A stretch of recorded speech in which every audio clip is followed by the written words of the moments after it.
Sir राज enclave जी one सी वो भी illegal बनी हुई सी, ठीक है जी। ਉਹਦੇ ਵਿੱਚ ਜਿਹੜੀ ਰਾਜ 2 ਪਾਰਟ ਬਣ ਰਿਹਾ, ਇਹਦੇ ਸੰਬੰਧੀ ਮੈਂ 7 ਅਗਸਤ ਨੂੰ ਇੱਕ ਲਿਖਤੀ ਕੰਪਲੇਂਟ ਭੇਜੀ ਹੈ ਜੀ। ਇਹ ਦੇਖੋ, ਇਹ ਲਿਖਤੀ ਕੰਪਲੇਂਟ ਦਿੱਤੀ ਹੈ 7 ਅਗਸਤ ਨੂੰ, ਠੀਕ ਹੈ ਜੀ।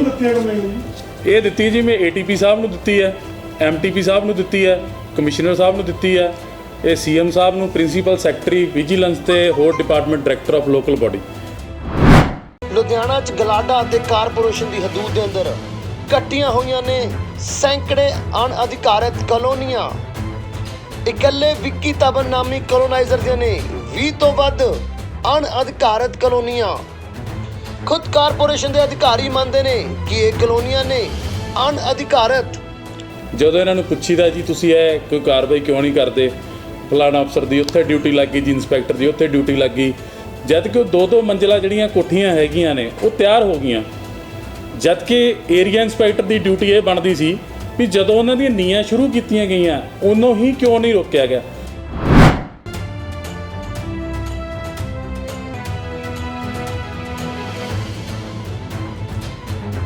ਸਤਿ ਸ਼੍ਰੀ ਅਕਾਲ ਜੀ। ਸਤਿ ਸ਼੍ਰੀ ਅਕਾਲ ਵੀਰੇ। ਹੋਰ ਆਪਣੀ ਹੈ ਜੀ ਕਲੋਨੀ ਇਹ? ਨਹੀਂ, ਅੱਛਾ ਜੀ। ਵਿੱਕੀ ਦੀ ਹੈ। ਅੱਛਾ ਅੱਛਾ, ਵਿੱਕੀ ਉਹਨਾਂ ਦੀ ਉਹੀ, ਇਹ ਵੀ ਨਾਲ ਉਹਨਾਂ ਦੀ ਹੋਇਆ? ਵਿੱਕੀ ਤਾਂ ਬਣ ਉਹਦੀ ਕੱਲ ਨੂੰ ਵੀ ਆ ਪਾਰਟਨਰ ਹੈ ਕੱਲ। ਹਾਂ, ਉਹਦੇ ਵਿੱਚ ਤਾਂ ਓਕੇ ਓਕੇ, ਠੀਕ ਹੈ ਠੀਕ ਹੈ। ਨਹੀਂ ਮਾਂ ਕਿਤੇ ਉਹ ਜਿਹੜੀ ਬੰਤ ਸਰਪੰਚ ਵਾਲੀ ਉਹ ਹੈ? ਕੱਲ ਉਹਨਾਂ ਦੀ ਵਿੱਕੀ ਦੀ ਇਹ ਉਹਦੇ ਵਿੱਚ ਹੀ ਹੈ ਇਹ ਨਾਲ। ਵਿੱਕੀ ਦੇ ਕੱਲ ਇਕੱਠੇ ਆ। ਓਕੇ ਬੇਟਾ। ਆਈ ਜ਼ੋਨ ਦੇ ਵਿੱਚ ਨੇ ਇਹ ਸਾਰੀਆਂ ਅਣਅਧਿਕਾਰਿਤ ਰੈਜ਼ੀਡੈਂਸ਼ੀਅਲ ਕਲੋਨੀਆਂ। ਨਹਿਰੀ ਵਿਭਾਗ, ਵਣ ਵਿਭਾਗ ਦੇ ਨਿਯਮਾਂ ਦੀ ਵੀ ਉਡਾਉਂਦੇ ਨੇ ਇਹ ਕਲੋਨਾਈਜ਼ਰ ਧੱਜੀਆਂ। ਸ਼ਿਕਾਇਤ ਮਿਲਣ ਤੋਂ ਬਾਅਦ ਹੀ ਗਲਾਡਾ ਅਤੇ ਕਾਰਪੋਰੇਸ਼ਨ ਦੇ ਅਧਿਕਾਰੀ ਦਿਖਾਵੇ ਲਈ ਆਉਂਦੇ ਨੇ ਹਰਕਤ ਵਿੱਚ, ਪਰ ਕਾਰਵਾਈ ਹੁੰਦੀ ਹੈ ਜ਼ੀਰੋ। ਮੈਂ ਕਈ ਵਾਰੀ ਇਹਨਾਂ ਨੂੰ ਸੰਬੰਧਿਤ ਅਫਸਰਾਂ ਨੂੰ, ਸੰਬੰਧਿਤ ਆਪਣੇ ATP ਸਾਹਿਬ ਨੂੰ, ਸੰਬੰਧਿਤ ਆਪਣੇ ਏਰੀਆ ਇੰਸਪੈਕਟਰ ਨੂੰ ਕਹਿ ਚੁੱਕਿਆ ਵੀ ਤੁਸੀਂ ਕਾਰਵਾਈ ਕਿਉਂ ਨਹੀਂ ਕਰਦੇ। ਬਸ ਅੱਜ ਜਾ ਰਹੇ ਜੀ, ਕੱਲ੍ਹ ਜਾ ਰਹੇ ਜੀ, ਕੱਲ੍ਹ ਜਾ ਰਹੇ, ਪਰਸੋਂ ਜਾ ਰਹੇ, ਪਰ ਇਸ ਚੀਜ਼ ਦਾ ਮੈਨੂੰ ਇਹ ਪਤਾ ਵੀ ਇਹਨਾਂ ਨੇ ਇਹਦੇ ਉੱਪਰ ਕੋਈ ਕਾਰਵਾਈ ਨਹੀਂ ਕਰਨੀ।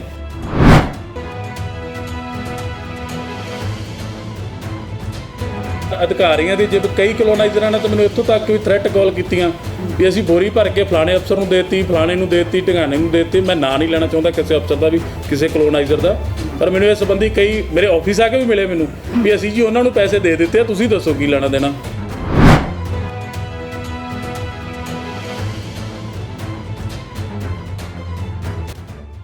ਇਹ ਕਾਰਪੋਰੇਸ਼ਨ ਦੇ ਗਲਾਡਾ ਦੀ?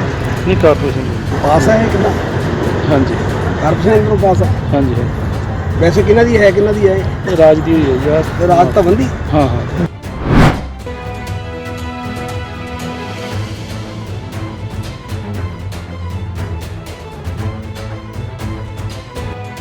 ਮੋਟੀਆਂ ਤਨਖਾਹਾਂ ਤੇ ਉੱਚੇ ਅਹੁਦਿਆਂ ਤੇ ਬੈਠ ਕੇ ਵੀ ਨਹੀਂ ਨਿਭਾਉਂਦੇ ਇਹ ਸਰਕਾਰੀ ਬਾਬੂ ਆਪਣੀਆਂ ਡਿਊਟੀਆਂ। ਇਹਨਾਂ ਕਾਲੇ ਕਾਰੋਬਾਰੀਆਂ ਅਤੇ ਸਰਕਾਰੀ ਅਫਸਰਾਂ ਦੀ ਬਦੌਲਤ ਸਰਕਾਰੀ ਖਜ਼ਾਨੇ ਨੂੰ ਪੈ ਰਿਹਾ ਹੈ ਕਰੋੜਾਂ ਦਾ ਘਾਟਾ। ਸਰਦਾਰ ਕੈਪਟਨ ਅਮਰਿੰਦਰ ਸਿੰਘ ਜੀ ਨੂੰ ਇੱਕੋ ਬੇਨਤੀ ਕਰਨੀ ਚਾਹੁੰਦਾ ਕਿ ਅਸੀਂ ਹਰ ਵਾਰੀ ਇਹ ਕਹਿ ਦਿੰਦੇ ਹਾਂ ਵੀ ਖਜ਼ਾਨਾ ਖਾਲੀ ਹੈ, ਖਜ਼ਾਨਾ ਖਾਲੀ ਹੈ, ਖਜ਼ਾਨਾ ਖਾਲੀ ਹੈ। ਮੈਂ ਇੱਕ ਬੇਨਤੀ ਕਰਦਾ ਜੀ, ਸਾਰੇ ਸਿਟੀਆਂ ਨੂੰ ਛੱਡ ਦਿਓ, ਖਾਲੀ ਲੁਧਿਆਣੇ ਦੇ ਇਨਲੀਗਲ ਕਲੋਨੀਆਂ ਨੂੰ ਹੀ ਫੜ ਲਓ, ਇਨਲੀਗਲ ਕੰਸਟਰਕਸ਼ਨ ਤੋਂ ਹੀ ਪੈਸੇ ਲੈ ਲਓ ਤੇ ਤੁਹਾਡਾ ਅੱਧੇ ਤੋਂ ਵੱਧ ਜਿਹੜਾ ਕਰਜ਼ਾ ਹੈਗਾ ਜੀ ਉਹ ਇੱਥੋਂ ਹੀ ਉਤਰ ਜਾਣਾ। ਇਹਨਾਂ ਅਣਅਧਿਕਾਰਿਤ ਕਲੋਨੀਆਂ ਕੱਟਣ ਵਾਲੇ ਕਲੋਨਾਈਜ਼ਰਾਂ ਅਤੇ ਸਰਕਾਰੀ ਬਾਬੂਆਂ ਦੀ ਮਿਲੀ ਭੁਗਤ ਨਾਲ ਹੋ ਰਹੇ ਗੋਰਖ ਧੰਦੇ ਦੇ ਅਸੀਂ ਕਰਾਂਗੇ ਅਹਿਮ ਖੁਲਾਸੇ। ਕਾਬੀਆ ਸਾਹਿਬ, ਰਾਜ ਇਨਕਲੇਵ ਬਾਰੇ ਜਿਹੜੀ ਤੁਸੀਂ ਗੱਲ ਕਰਦੇ ਹੋ ਵੀ ਵਿਜੀਲੈਂਸ ਨੇ ਮਾਰਕ ਕੀਤੀ ਹੈ ਇਨਕੁਆਇਰੀ ਜੀ, ਉਹ ਕੀ ਹੈ? ਰਾਜ ਇਨਕਲੇਵ ਦਾ ਜਿਹੜਾ ਮਸਲਾ ਕੀ ਹੈ? ਪਾਰਟ 2 ਜਿਹੜੀਆਂ ਬਣ ਰਹੀਆਂ ਨੇ ਕੋਠੀਆਂ, ਕੀ ਕਹਿਣਾ ਚਾਹੁੰਦੇ ਹੋ? ਸਰ ਰਾਜ ਇਨਕਲੇਵ ਜਿਹੜੀ वन ਸੀਗੀ ਉਹ ਵੀ ਇਨਲੀਗਲ ਬਣੀ ਹੋਈ ਸੀਗੀ, ਠੀਕ ਹੈ ਜੀ। ਉਹਦੇ ਵਿੱਚ ਜਿਹੜੀ ਰਾਜ 2 ਪਾਰਟ ਬਣ ਰਿਹਾ, ਇਹਦੇ ਸੰਬੰਧੀ ਮੈਂ 7 ਅਗਸਤ ਨੂੰ ਇੱਕ ਲਿਖਤੀ ਕੰਪਲੇਂਟ ਭੇਜੀ ਹੈ ਜੀ। ਇਹ ਦੇਖੋ, ਇਹ ਲਿਖਤੀ ਕੰਪਲੇਂਟ ਦਿੱਤੀ ਹੈ 7 ਅਗਸਤ ਨੂੰ, ਠੀਕ ਹੈ ਜੀ। ਇਹ ਦਿੱਤੀ ਜੀ ਮੈਂ ATP ਸਾਹਿਬ ਨੂੰ ਦਿੱਤੀ ਹੈ, MTP ਸਾਹਿਬ ਨੂੰ ਦਿੱਤੀ ਹੈ, ਕਮਿਸ਼ਨਰ ਸਾਹਿਬ ਨੂੰ ਦਿੱਤੀ ਹੈ, ਇਹ CM ਸਾਹਿਬ ਨੂੰ, ਪ੍ਰਿੰਸੀਪਲ ਸੈਕਟਰੀ ਵਿਜੀਲੈਂਸ ਤੇ ਹੋਰ department director of local body, ਇਹਨਾਂ ਸਾਰਿਆਂ ਨੂੰ ਭੇਜੀ ਗਈ ਹੈ ਜੀ। ਪਰ ਪੂਰੇ 7 ਮਿੰਟ ਬਾਅਦ ਕਲੋਨਾਈਜ਼ਰ ਦਾ ਮੇਰੇ ਮੋਬਾਈਲ ਦੇ ਉੱਪਰ ਮੈਸੇਜ ਆਂਦਾ ਜੀ ਪੂਰੇ 7 ਮਿੰਟ ਬਾਅਦ। ਇਹ ਦੇਖ ਵੀ ਵਿੱਕੀ ਧਵਨ, ਇਹ ਤੁਸੀਂ ਦੇਖ ਵੀ ਸਕਦੇ ਹੋ। ਪੂਰੇ 7 ਮਿੰਟ ਬਾਅਦ ਮੈਨੂੰ ਮੈਸੇਜ ਆ ਜਾਂਦਾ 7 ਅਗਸਤ ਨੂੰ ਵੀ ਭਾਜੀ ਫਿਰ ਕਿਹਨੇ ਨਵਾਈ ਹੈ? ਇਹ ਜੀ ਕਾਰਪੋਰੇਸ਼ਨ ਵਾਲੇ ਬਹੁਤ ਵਫਾਦਾਰ ਨੇ ਆਪਣੇ ਕਾਨੂੰਨ ਪ੍ਰਤੀ ਨਹੀਂ, ਇਹ ਵਫਾਦਾਰੀ ਕਲੋਨਾਈਜ਼ਰਾਂ ਨਾਲ ਬਹੁਤ ਵਧੀਆ ਤਰੀਕੇ ਨਾਲ ਨਿਭਾਉਂਦੇ ਜੀ। ਵਿਦਿਨ 7 ਮਿੰਟ ਦੇ ਵਿੱਚ ਇਹ ਜਿਹੜੀ ਐਪਲੀਕੇਸ਼ਨ ਸੀ ਇਹ ਜਿਹੜੀ ਕਲੋਨਾਈਜ਼ਰ ਦੇ WhatsApp ਤੇ ਚਲੇਗੀ ਔਰ WhatsApp ਤੋਂ ਕਲੋਨਾਈਜ਼ਰ ਮੈਨੂੰ ਉਹਦੇ ਭੇਜ ਰਿਹਾ ਭਾਜੀ ਮੇਰੀ ਕਲੋਨੀ ਹੈ। ਠੀਕ ਹੈ ਜੀ, ਤਾਂ ਮੈਂ ਤੁਹਾਡੇ ਕੋਲ ਬੁੱਧਵਾਰ ਨੂੰ ਆਉਣਾ ਹਾਂ ਜੀ। ਜਦੋਂ ਮੈਂ ਇਸ ਚੀਜ਼ ਤੋਂ ਉਹਨੂੰ ਮਨਾ ਕਰਦਾ ਵੀ ਮੇਰੇ ਕੋਲ ਕੋਈ ਆਉਣ ਦੀ ਜ਼ਰੂਰਤ ਨਹੀਂ ਹੈ, ਠੀਕ ਹੈ ਜੀ, ਪਰ ਅੱਜ 7 ਦਿਨ ਤੋਂ ਵੀ ਜ਼ਿਆਦਾ ਬੀਤਣ ਦੇ ਉਪਰੰਤ ਵੀ ਉਸ ਕਲੋਨੀ ਦੇ ਉੱਪਰ ਕਾਰਵਾਈ ਜ਼ੀਰੋ ਹੈ, ਨਿਲ ਹੈ। ਜਦੋਂ ਇਹਨਾਂ ਨੂੰ ਪੁੱਛੀਦਾ ਜੀ ਤੁਸੀਂ ਇਹ ਕੋਈ ਕਾਰਵਾਈ ਕਿਉਂ ਨਹੀਂ ਕਰਦੇ, ਫਲਾਣਾ ਅਫਸਰ ਦੀ ਉੱਥੇ ਡਿਊਟੀ ਲੱਗ ਗਈ ਜੀ, ਇੰਸਪੈਕਟਰ ਦੀ ਉੱਥੇ ਡਿਊਟੀ ਲੱਗ ਗਈ, ਜਦ ਕਿ ਉਹ 2-2 ਮੰਜ਼ਿਲਾਂ ਜਿਹੜੀਆਂ ਕੋਠੀਆਂ ਹੈਗੀਆਂ ਨੇ ਉਹ ਤਿਆਰ ਹੋ ਗਈਆਂ। ਜਦ ਕਿ ਏਰੀਆ ਇੰਸਪੈਕਟਰ ਦੀ ਡਿਊਟੀ ਇਹ ਬਣਦੀ ਸੀ ਵੀ ਜਦੋਂ ਉਹਨਾਂ ਦੀਆਂ ਨੀਆਂ ਸ਼ੁਰੂ ਕੀਤੀਆਂ ਗਈਆਂ ਉਦੋਂ ਹੀ ਕਿਉਂ ਨਹੀਂ ਰੋਕਿਆ ਗਿਆ, ਜਦ ਕਿ ਕਮਿਸ਼ਨਰ ਸਾਹਿਬ ਔਰ ਡਾਇਰੈਕਟਰ ਲੋਕੀ ਬਾਡਲੇ ਵੱਲੋਂ ਇਹ ਡਾਇਰੈਕਟ ਆਰਡਰ ਨੇ ਵੀ ਜਿਹੜਾ ਏਰੀਆ ਇੰਸਪੈਕਟਰ ਹੈਗਾ ਉਹ ਆਪਣੇ ਲੈਵਲ ਤੇ ਡੈਮੋਲੇਸ਼ਨ ਕਰ ਸਕਦਾ, ਆਪਣੇ ਲੈਵਲ ਤੇ ਸਾਰਾ ਕੁਝ ਕਰ ਸਕਦਾ। ਇਹ ਜੀ ਲਿਖਤੀ ਕਮਿਸ਼ਨਰ ਸਾਹਿਬ ਦੇ ਵੀ ਹੁਕਮ ਨੇ। ਵਿੱਕੀ ਧਵਨ ਦੀ ਇਹ ਤੋਂ ਬਿਨਾ ਹੋਰ ਵੀ ਕਾਰਪੋਰੇਸ਼ਨ ਦੇ ਅੰਡਰ ਇਲੀਗਲ ਹੈਗੀਆਂ ਬਹੁਤ ਕਲੋਨੀਆਂ ਜੀ, ਬਹੁਤ ਕਲੋਨੀਆਂ ਜੀ, ਘੱਟੋ ਘੱਟ 20 ਤੋਂ 22 ਕਲੋਨੀਆਂ ਹੋਣਗੀਆਂ ਜੀ। ਹੁਣ ਇਹਦੇ ਸੰਬੰਧ ਵਿੱਚ ਮੈਂ ਦੱਸਦਾ ਜੀ, ਮੈਂ ਇੱਕ ਇਹਨਾਂ ਦੀ ਕਲੋਨੀ ਦੀ ਹੋਰ ਕੰਪਲੇਂਟ ਕੀਤੀ ਸੀਗੀ, ਸਿਗਮਾ ਦੀ ਬੈਕ ਸਾਈਡ ਤੇ ਹੈਗੀ ਜੀ ਗਣਪਤੀ ਜੀ, ਠੀਕ ਹੈ ਜੀ। ਜੇਕਰ ਉਹ ਕਲੋਨੀ ਦੇਖੀਏ ਤੇ ਅਕੋਰਡਿੰਗ ਟੂ ਮਾਸਟਰ ਪਲਾਨ ਜਿਹੜੀ ਉਹ ਕਲੋਨੀ ਹੈਗੀ ਆ ਉਹ ਆਈ ਜ਼ੋਨ 'ਚ ਬਣਦੀ ਹੈ ਜੀ, ਇੰਡਸਟਰੀਅਲ ਜ਼ੋਨ 'ਚ, ਤੇ ਸਿੱਧੇ ਰੂਪ ਦੇ ਵਿੱਚ ਇਨਲੀਗਲ ਕਲੋਨੀ ਨੂੰ ਤਾਂ ਤੁਸੀਂ ਛੱਡ ਹੀ ਦਿਓ ਜੀ। ਪਹਿਲਾਂ ਤਾਂ ਤੁਸੀਂ ਆਓ ਜੀ ਮਾਸਟਰ ਪਲਾਨ ਤੇ, ਵੀ ਮਾਸਟਰ ਪਲਾਨ ਦੀ ਉਲੰਘਣਾ ਕਰਤੀ ਉਹਨਾਂ ਨੇ, ਵੀ ਆਈ ਜ਼ੋਨ ਦੇ ਵਿੱਚ ਆਰ ਜ਼ੋਨ ਦੇ ਵਿੱਚ ਤੁਸੀਂ ਕਰਤੀ ਹੈ।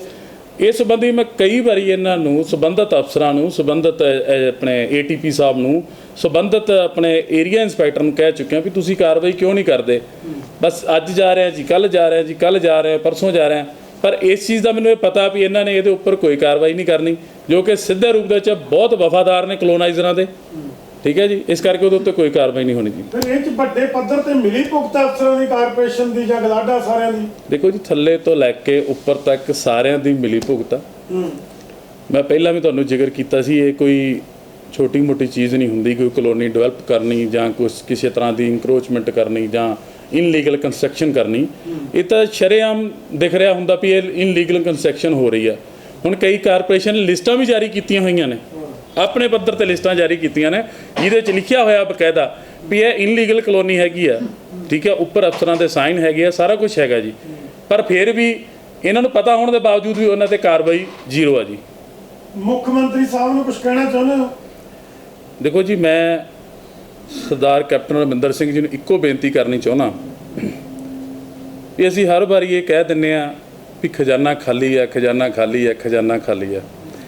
ਮੈਂ ਇੱਕ ਬੇਨਤੀ ਕਰਦਾ ਜੀ, ਸਾਰੇ ਸਿਟੀਆਂ ਨੂੰ ਛੱਡ ਦਿਓ, ਖਾਲੀ ਲੁਧਿਆਣੇ ਦੇ ਇਨਲੀਗਲ ਕਲੋਨੀਆਂ ਨੂੰ ਹੀ ਫੜ ਲਓ, ਇਨਲੀਗਲ ਕੰਸਟਰਕਸ਼ਨ ਤੋਂ ਹੀ ਪੈਸੇ ਲੈ ਲਓ ਤੇ ਤੁਹਾਡਾ ਅੱਧੇ ਤੋਂ ਵੱਧ ਜਿਹੜਾ ਕਰਜ਼ਾ ਹੈਗਾ ਜੀ ਉਹ ਇੱਥੋਂ ਹੀ ਉਤਰ ਜਾਣਾ। ਜਦ ਕਿ ਕਰੋੜਾਂ ਅਰਬਾਂ ਰੁਪਈਏ ਦਾ ਨੁਕਸਾਨ ਜਿਹੜਾ ਹੈਗਾ ਇਹ ਕਲੋਨਾਈਜ਼ਰ ਹੀ ਕਰੀ ਜਾ ਰਹੇ ਨੇ, ਜਿਹੜਾ ਕਿ ਸਿੱਧੇ ਰੂਪ 'ਚ ਰੈਵਨਿਊ ਨੂੰ ਘਾਟਾ ਪੈ ਰਿਹਾ। ਇਹ ਪੈਸੇ ਫਿਰ ਜਾਂਦੇ ਕਿਹਦੀ ਜੇਬ 'ਚ ਹੈ? ਜੀ ਰੈਵਨਿਊ ਤੇ ਜਾਂਦਾ ਨਹੀਂ ਹੈਗਾ, ਰੈਵਨਿਊ ਸਿਰਫ ਮੁਲਾਜ਼ਮਾਂ ਦਾ ਹੀ ਵੱਧਦਾ ਜੀ। ਮਤਲਬ ਅਧਿਕਾਰੀਆਂ ਦੀਆਂ ਤਾਂ ਜੇਬਾਂ ਅਧਿਕਾਰੀਆਂ ਦੀ ਜਿਵੇਂ ਕਈ ਕਲੋਨਾਈਜ਼ਰਾਂ ਨੇ ਤਾਂ ਮੈਨੂੰ ਇੱਥੋਂ ਤੱਕ ਵੀ ਥ੍ਰੈਟ ਕਾਲ ਕੀਤੀਆਂ ਵੀ ਅਸੀਂ ਬੋਰੀ ਭਰ ਕੇ ਫਲਾਣੇ ਅਫਸਰ ਨੂੰ ਦੇਤੀ, ਫਲਾਣੇ ਨੂੰ ਦੇਤੀ, ਢਿੰਗਾਣੇ ਨੂੰ ਦੇਤੀ। ਮੈਂ ਨਾਂ ਨਹੀਂ ਲੈਣਾ ਚਾਹੁੰਦਾ ਕਿਸੇ ਅਫਸਰ ਦਾ ਵੀ, ਕਿਸੇ ਕਲੋਨਾਈਜ਼ਰ ਦਾ, ਪਰ ਮੈਨੂੰ ਇਸ ਸੰਬੰਧੀ ਕਈ ਮੇਰੇ ਆਫਿਸ ਆ ਕੇ ਵੀ ਮਿਲੇ ਮੈਨੂੰ ਵੀ ਅਸੀਂ ਜੀ ਉਹਨਾਂ ਨੂੰ ਪੈਸੇ ਦੇ ਦਿੱਤੇ ਆ, ਤੁਸੀਂ ਦੱਸੋ ਕੀ ਲੈਣਾ ਦੇਣਾ। ਫਿਰ ਅਸੀਂ ਜੇਕਰ ਕਿਸੇ ਦੀ ਕੰਪਲੇਂਟ ਕਰਦੇ ਆ ਤੇ ਸਾਨੂੰ ਆਫਿਸਰ ਕਹਿ ਦਿੰਦੇ ਆ ਜੀ ਇਹ ਬਲੈਕਮੇਲਰ ਨੇ ਜੀ, ਇਹ ਫਲਾਣਾ ਹੈ ਜੀ, ਇਹ ਢਿੰਗਾਣਾ ਹੈ ਜੀ। ਮੈਂ ਪਿੱਛੇ ਜੇ ਇੱਕ ਤੁਹਾਨੂੰ ਦੱਸਣਾ ਚਾਹੁੰਦਾ, ਸਾਡੇ ਲੁਧਿਆਣਾ ਦੇ ਵਿੱਚ ਹਾਊਸ ਦੀ ਮੀਟਿੰਗ ਹੋਈ ਸੀਗੀ ਜੀ। ਹਾਊਸ ਦੀ ਮੀਟਿੰਗ ਦੇ ਵਿੱਚ ਕਈ ਕਾਉਂਸਲਰਾਂ ਨੇ ਇਸ ਚੀਜ਼ ਦਾ ਵਿਰੋਧ ਕੀਤਾ ਵੀ ਇਨਲੀਗਲ ਕਲੋਨੀਆਂ ਬਣ ਰਹੀਆਂ ਹੈ, ਇਨਲੀਗਲ ਕਲੋਨੀਆਂ ਬਣ ਰਹੀਆਂ। ਕਿ ਇੱਕ ਇਨਲੀਗਲ ਕਲੋਨੀ ਦੀ ਕਾਰਵਾਈ ਕਰਾਉਣ ਵਾਸਤੇ ਇੱਕ ਕਾਉਂਸਲਰ ਹੋਣਾ ਜ਼ਰੂਰੀ ਹੈ? ਜੇਕਰ ਅਸੀਂ ਕੋਈ ਕਾਰਵਾਈ ਲਈ ਐਪਲੀਕੇਸ਼ਨ ਦਿੰਦੇ ਹਾਂ ਉਹਦੇ ਉੱਪਰ ਸਾਨੂੰ ਜਾਂ ਹੋਰ ਜਿਹੜੇ ਸੰਬੰਧਿਤ ਮੇਰੇ ਭਰਾ ਨੇ ਉਹਨਾਂ ਨੂੰ ਕਿਹਾ ਜਾਂਦਾ ਜੀ ਇਹ ਬਲੈਕਮੇਲਰ ਹੈਗੇ ਨੇ ਜੀ, ਇਹ ਲੋਕਾਂ ਨਾਲ ਇੱਦਾਂ ਕਰਦੇ ਜੀ, ਅਫਸਰਾਂ ਦੀ ਵਾਰਡਿੰਗ ਹੈ ਜੀ ਇਹ, ਠੀਕ ਹੈ। ਪਰ ਮੈਂ ਉਹਨਾਂ ਨੂੰ ਉਹੀ ਅਫਸਰਾਂ ਨੂੰ ਪੁੱਛਣਾ ਚਾਹੁੰਦਾ ਵੀ ਕੀ ਜਿਹੜੇ ਅੱਜ ਇਹ ਕਾਉਂਸਲਰ ਉੱਥੇ ਹਾਊਸ ਦੀ ਮੀਟਿੰਗ ਦੇ ਵਿੱਚ ਕਮਿਸ਼ਨਰ ਸਾਹਿਬ ਦੇ ਸਾਹਮਣੇ ਔਰ ਮੇਅਰ ਸਾਹਿਬ ਦੇ ਸਾਹਮਣੇ ਉੱਚੀ ਉੱਚੀ ਰੌਲਾ ਪਾ ਕੇ ਚਿੱਲਾ ਰਹੇ ਨੇ ਵੀ ਇਨਲੀਗਲ ਕਲੋਨੀਆਂ ਬਾਰੇ, ਇਹਦਾ ਵੀ ਮੈਨੂੰ ਜਵਾਬ ਦੇ ਦੇਣ ਇਹ ਅਫਸਰ ਵੀ ਕੀ ਇਹ ਜਿਹੜੇ ਕਾਉਂਸਲਰ ਨੇ ਇਹ ਬਲੈਕਮੇਲਰ ਨੇ। ਬਸ ਇੰਨਾ ਕਿ ਮੈਂ ਪੁੱਛਣਾ ਚਾਹੁੰਦਾ, ਜੇ ਇਹਨਾਂ ਗੱਲਾਂ ਦਾ ਜਵਾਬ ਹੋਇਆ ਤੇ ਮੇਰੇ ਨੰਬਰ ਤੇ ਭਾਵੇਂ ਮੈਨੂੰ ਦੇ ਦਿਓ ਤੇ ਭਾਵੇਂ ਮੈਨੂੰ ਲਿਖਤੀ ਦੇ ਦਿਓ। ਗਾਬੜੀਆ ਸਾਹਿਬ ਇਹਨਾਂ ਦੇ ਖੁਦ ਕਾਉਂਸਲਰ ਨੇ ਜਿਹੜੇ, ਉਹ ਵੀ ਤਾਂ ਸ਼ੋਰ ਕਰ ਰਹੇ ਨੇ, ਉਹ ਕਿਉਂ ਸ਼ੋਰ ਕਰ ਰਹੇ ਨੇ ਫਿਰ ਉਹ? ਦੇਖੋ ਜੀ, ਇੱਕ ਕਾਉਂਸਲਰ ਨੂੰ ਜਿਹੜਾ ਹੁੰਦਾ ਵਾ ਉਹ ਲੋਕਾਂ ਦਾ ਨੁਮਾਇੰਦਾ ਹੁੰਦਾ, ਚੁਣਿਆ ਹੋਇਆ ਹੁੰਦਾ ਜੀ। ਹੁਣ ਸਰਕਾਰ ਨੇ ਕੀ ਕੀਤਾ ਜੀ, ਸਰਕਾਰ ਨੇ 1000 ਘਰ ਦੇ ਉੱਪਰ ਇੱਕ ਸਮਰਸੀਬਲ ਲਾ ਦਿੱਤਾ ਜੀ। ਉਹਦੀ ਸਪਲਾਈ, ਉਹਦਾ ਜਿਹੜਾ ਟਿਊਬਵੈੱਲ ਦਾ ਪ੍ਰੈਸ਼ਰ ਸੀਗਾ ਉਹ 1000 ਘਰਾਂ ਵਾਸਤੇ ਸਫੀਸ਼ੀਐਂਟ ਸੀਗਾ। ਉਸ ਤੋਂ ਬਾਅਦ ਕੀ ਕੀਤਾ ਕਿ ਉਹਦੇ ਨਾਲ ਹੀ ਇੱਕ ਇਨਲੀਗਲ ਕੰਸਟਰਕਸ਼ਨ ਕੀਤੀ ਜਾਂਦੀ, ਇਨਲੀਗਲ ਕਲੋਨੀ ਕੱਟ ਦਿੱਤੀ ਜਾਂਦੀ, ਜਿਹਦੇ ਵਿੱਚ 1500 ਤੋਂ 2000 ਘਰ ਉਹਦੇ ਵਿੱਚ ਬਣਾ ਦਿੱਤਾ ਜਾਂਦਾ। ਜਦੋਂ 2000 ਘਰ ਹੋਰ ਬਣ ਜਾਂਦਾ ਵਾ, ਹੁਣ ਦੇਖੋ ਜੇ ਇੱਕ ਟਿਊਬਵੈੱਲ ਦੀ ਕਪੈਸਿਟੀ 1000 ਘਰ ਦੀ ਆ, ਉਹ 3000 ਘਰ ਨੂੰ ਪਾਣੀ ਨਹੀਂ ਦੇ ਸਕਦਾ। ਇਸ ਕਰਕੇ ਲੋਕਾਂ ਦੇ ਘਰਾਂ 'ਚ ਪਾਣੀ ਨਹੀਂ ਜਾਂਦਾ। ਪਾਣੀ ਨਾ ਜਾਣ ਦੀ ਸੂਰਤ ਵਿੱਚ ਲੋਕ ਜਾ ਕੇ ਕਾਉਂਸਲਰਾਂ ਕੋਲ ਰੋਂਦੇ ਨੇ, ਫਿਰ ਕਾਉਂਸਲਰ ਗਾਂ ਜਿਹੜੇ ਹੈਗੇ ਚੀਕਾਂ ਮਾਰਦੇ ਆ ਵੀ ਜਾ ਕੇ ਵੀ ਹਾਂਜੀ ਜੀ ਸਾਡੇ ਜਿਹੜੇ ਇੱਥੇ ਪਾਣੀ ਨਹੀਂ ਆ ਰਿਹਾ ਹੈਗਾ ਜੀ, ਇਹਦਾ ਉਹ ਨਹੀਂ ਹੈਗਾ ਜੀ। ਜਦ ਕਿ ਇਹ ਸਿੱਧੇ ਰੂਪ ਦੇ ਵਿੱਚ ਕਾਰਪੋਰੇਸ਼ਨ ਦੇ ਜਿਹੜੇ ਅਧਿਕਾਰੀ ਨੇ ਬਿਲਡਿੰਗ ਡਿਪਾਰਟਮੈਂਟ ਦੇ, ਉਹਨਾਂ ਨੂੰ ਇਹ ਇਨਲੀਗਲ ਕਲੋਨੀਆਂ ਰੁਕਣੀਆਂ ਚਾਹੀਦੀਆਂ। ਤੇ ਸੀਵਰੇਜ ਦੀ ਵੀ ਪ੍ਰੋਬਲਮ ਆਉਂਦੀ, ਲਾਈਟ ਦੀ, ਬਿਜਲੀ ਦੀ, ਸਾਰਾ ਕੁਝ ਪ੍ਰੋਬਲਮ ਆਉਂਦੀ ਹੋਈ ਜੀ। ਜ਼ਰੂਰ ਇਹ ਸਰ ਆਉਂਦੀ ਹੈ ਜੀ। ਪਾਣੀ ਦਾ ਹੁਣ ਜਿਹੜਾ ਫਲੋ ਹੋ ਜਾਂਦਾ ਵਾ, ਓਵਰਫਲੋ ਹੋ ਜਾਂਦਾ, ਉਹ ਵੀ ਜਾ ਕੇ ਇਕੱਠਾ ਹੋ ਕੇ ਪਾਣੀ ਜਮ੍ਹਾਂ ਹੋ ਜਾਂਦਾ। ਜਿੱਥੇ ਜਾ ਕੇ ਇਨਲੀਗਲ ਕੰਸਟਰਕਸ਼ਨ ਹੋਈ ਹੁੰਦੀ, ਜਿੱਥੇ ਜੁਆਇੰਟ ਕਰ ਦਿੰਦੇ ਆ, ਉੱਥੇ ਜਾ ਕੇ ਓਵਰਫਲੋ ਹੋ ਜਾਂਦਾ ਜੀ। ਜਦੋਂ ਓਵਰਫਲੋ ਹੁੰਦਾ, ਲੋਕਾਂ ਦੇ ਘਰਾਂ 'ਚ ਪਾਣੀ ਰੁਕ ਜਾਂਦਾ, ਜਾ ਕੇ ਕਾਉਂਸਲਰ ਕੋਲ ਰੋਂਦੇ। ਹੁਣ ਕਾਉਂਸਲਰ ਕਿਹਦੇ ਕੋਲ ਰਹੇਗਾ ਜੀ? ਕਾਉਂਸਲਰ ਵੀ ਤਾਂ ਜਾ ਕੇ ਇਹਨਾਂ ਕੋਲ ਰਹੇਗਾ ਜੀ। ਫਿਰ ਬਰਡਨ ਵੱਧ ਜਾਂਦੀ ਜੀ, ਏਰੀਆ ਵੱਧ ਗਿਆ, ਗਲੀਆਂ ਨਹੀਂ ਬਣ ਰਹੀਆਂ, ਨਾਲੀਆਂ ਨਹੀਂ ਬਣ ਰਹੀਆਂ ਜੀ, ਸਾਡਾ ਸੀਵਰੇਜ ਨਹੀਂ ਪੈ ਰਿਹਾ। ਜਦ ਕਿ ਉਹ ਜਿਹੜਾ ਇਨਲੀਗਲ ਕੰਸਟਰਕਸ਼ਨ ਜਾਂ ਇਨਲੀਗਲ ਕਲੋਨਾਈਜ਼ਰ ਹੁੰਦਾ, ਉਹ ਬੰਦਾ ਆਪਣੀ ਕਲੋਨੀ ਵੇਚ ਵੱਟ ਕੇ ਨਿਕਲ ਜਾਂਦਾ ਅਤੇ ਉਸ ਦਾ ਜਿਹੜਾ ਭਾਰ ਹੁੰਦਾ, ਠੀਕ ਹੈ ਜੀ, ਉਹ ਜਿਹੜਾ ਹੁੰਦਾ ਉਹ ਕਾਉਂਸਲਰ ਦੇ ਉੱਪਰ ਪੈ ਜਾਂਦਾ। ਕਾਉਂਸਲਰ ਦੇ ਉੱਪਰ ਭਾਰ ਪੈਂਦਾ ਜੀ, ਉਹਨੂੰ ਗਲੀਆਂ ਨਾਲੀਆਂ ਬਣਾਉਣੀਆਂ ਪੈਂਦੀਆਂ ਨੇ, ਉਹਦੀਆਂ ਸਟਰੀਟ ਲਾਈਟਾਂ ਲਾਉਣੀਆਂ ਪੈਂਦੀਆਂ ਨੇ। ਜਦ ਕਿ ਕਲੋਨਾਈਜ਼ਰਾਂ ਵੱਲੋਂ ਇਸ ਸੰਬੰਧੀ ਨਾ ਤਾਂ ਬਿਲਡਿੰਗ ਡਿਪਾਰਟਮੈਂਟ ਨੂੰ ਕੋਈ ਪੈਸਾ ਦਿੱਤਾ ਜਾਂਦਾ ਔਰ ਨਾ ਹੀ ਸੀਵਰੇਜ ਪਾਣੀ ਵਾਲਿਆਂ ਨੂੰ ਕੋਈ ਪੈਸਾ ਦਿੱਤਾ ਜਾਂਦਾ ਔਰ ਨਾ ਹੀ ਕਿਸੇ ਬਿਜਲੀ ਬੋਰਡ ਵੱਲੋਂ ਇਹ ਜਿਹੜੇ ਇਨਲੀਗਲ ਜਿਹੜੇ ਇਹਨਾਂ ਨੇ ਖੰਭੇ ਲਾ ਕੇ ਉਹਨਾਂ ਦੇ ਵਿੱਚ ਕੀਤਾ ਜਾਂਦਾ।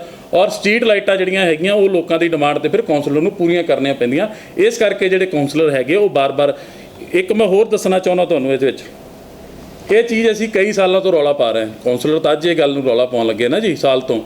ਅਸੀਂ ਇਸ ਸੰਬੰਧ ਵਿੱਚ ਅੱਜ ਤੋਂ 5-7-10 ਸਾਲ ਪਹਿਲਾਂ ਰੌਲਾ ਪਾਉਂਦੇ ਸੀ ਵੀ ਇਨਲੀਗਲ ਕੰਸਟਰਕਸ਼ਨ ਨੂੰ ਰੋਕੋ, ਪਰ ਉਦੋਂ ਸਾਰੇ ਕਾਉਂਸਲਰ ਵੀ ਸਾਨੂੰ ਮਾੜਾ ਕਹਿੰਦੇ ਸੀ। ਪਰ ਅੱਜ ਉਸੇ ਚੀਜ਼ ਤੇ ਆ ਕੇ ਦੇਖੋ ਜੀ, ਅੱਜ ਕਾਉਂਸਲਰ ਵੀ ਇਹਨਾਂ ਚੀਜ਼ਾਂ ਤੇ ਰੌਲਾ ਪਾਉਣ ਲੱਗ ਪਏ ਜੀ। ਆਪਣੇ ਸਭ এনवायरमेंट ਖਤਮ ਕਰ ਰਹੇ ਨੇ, এনवायरमेंट ਤੇ ਦਰਖਤ ਸਾਰੇ ਕਟਾਈ ਹੋ ਰਹੀ ਹੈ। ਦੇਖੋ ਜੀ, ਅੱਗੇ ਬਿਲਡਿੰਗਾਂ ਬਣਾਈ ਜਾਂਦੇ ਨੇ ਨਜਾਇਜ਼ ਤੌਰ ਤੇ। ਮੈਂ ਤੁਹਾਨੂੰ ਇਹਦੇ ਵਿੱਚ ਦੱਸਣਾ ਚਾਹੁੰਦਾ ਵਾਂ, ਇਹ ਜਿੰਨੀ ਵੀ ਇਨਲੀਗਲ ਕੰਸਟਰਕਸ਼ਨ ਜਾਂ ਇਨਲੀਗਲ ਕਲੋਨੀ ਕੀਤੀ ਜਾਂਦੀ ਹੈ, ਜੇਕਰ ਇਹਨਾਂ ਨੂੰ ਤੁਸੀਂ ਦੇਖਿਆ ਜਾਵੇ ਤਾਂ ਇਹਨਾਂ ਦੀ ਜਿਹੜਾ ਪੁਰਾਣਾ ਰਿਕਾਰਡ ਹੈ, ਰੈਵਨਿਊ ਰਿਕਾਰਡ ਹੈ, ਉਹਦੇ ਵਿੱਚ ਇਹ ਕਲੋਨੀਆਂ ਜਿਹੜੀਆਂ ਹੈਗੀਆਂ ਵਾ, ਇਹ ਜਗ੍ਹਾ ਜਿਹੜੀ ਹੈ ਇਹ ਐਗਰੀਕਲਚਰ ਲੈਂਡ ਆ। ਜੇ ਇਹਨਾਂ ਨੂੰ ਡਿਵੈਲਪ ਕਰਨਾ ਜਾਂ ਕੁਝ ਵੀ ਕਰਨਾ, ਉਹਦੀ ਕੋਈ ਸਰਕਾਰ ਦੀ ਪਾਲਿਸੀ ਹੈਗੀ, ਉਹਨੂੰ CLU ਕੀਤਾ ਜਾਵੇ, ਉਹਦਾ এনवायरमेंट ਸਰਟੀਫਿਕੇਟ ਲਿਆ ਜਾਵੇ, ਪੋਲੂਸ਼ਨ ਵਾਲਿਆਂ ਤੋਂ ਲਿਆ ਜਾਵੇ, ਹੋਰ ਜਿਹੜੇ ਸੰਬੰਧਿਤ ਮਹਿਕਮੇ ਹੈਗੇ ਫਾਇਰ ਦਾ ਲਿਆ ਜਾਵੇ। ਇਹ ਚੀਜ਼ਾਂ ਸਾਰੀਆਂ ਕੰਪਲਸਰੀ ਨੇ, ਜਿਹਦੇ ਵਿੱਚ ਇਹ ਕੁਛ ਵੀ ਨਹੀਂ ਲੈਂਦੇ ਹੈਗੇ ਜੀ। ਸਿੱਧੀ ਕਲੋਨੀ ਕੱਟੀ ਜੀ, ਲੋਕਾਂ ਨੂੰ ਵੇਚੀ। ਪ੍ਰਵਾਸੀ ਮਜ਼ਦੂਰ ਨੇ ਵਿਚਾਰਿਆਂ ਨੂੰ, ਉਹਨਾਂ ਨੂੰ ਥੋੜ੍ਹੇ ਪੈਸੇ ਲੈ ਕੇ ਉਹਨਾਂ ਨਾਲ ਧੋਖਾਧੜੀ ਕਰਕੇ ਲੋਕ ਉਹਨਾਂ ਨੂੰ ਪਲਾਟ ਵੇਚ ਦਿੰਦੇ ਨੇ ਕਿਸ਼ਤਾਂ 'ਤੇ। ਕਈਆਂ ਦੀਆਂ ਤਾਂ ਵਿਚਾਰਿਆਂ ਦੀਆਂ ਰਜਿਸਟਰੀਆਂ ਵੀ ਨਹੀਂ ਹੁੰਦੀਆਂ, ਇਹ ਭੱਜ ਜਾਂਦੇ ਨੇ ਕਲੋਨਾਈਜ਼ਰ। ਕਈਆਂ ਨੂੰ 2-2 ਥਾਵਾਂ 'ਤੇ ਪਲਾਟ ਵੇਚ ਜਾਂਦੇ ਨੇ ਜੀ ਇਹ ਕਲੋਨਾਈਜ਼ਰ।